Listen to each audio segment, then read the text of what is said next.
Duvvada Jagannatham trailer విడుదలై ఇంకా 2 రోజులు కూడా పూర్తి చేసుకోలేదు, కానీ రెస్పాన్స్ మాత్రం అద్భుతం అంటున్నాయి సినిమా వర్గాలు.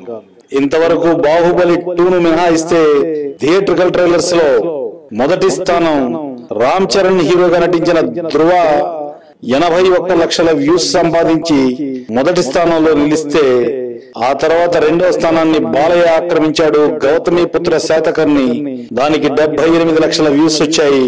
ఇక 3వ స్థానాన్ని 75 లక్షల వ్యూస్ తో ఖైదీ నంబర్ 150 ఆక్రమించింది.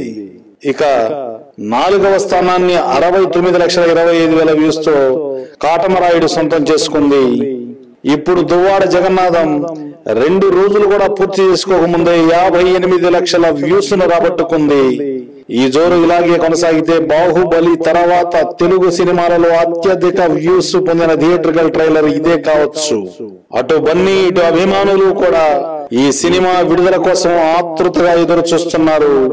ఈ థియేట్రికల్ ట్రైలర్ తో అభిమానులను ఆకట్టుకున్న డీజే రేపు పెద్ద తెరపై కూడా అభిమానుల్ని మురిపిస్తాడని ఆశిద్దాం.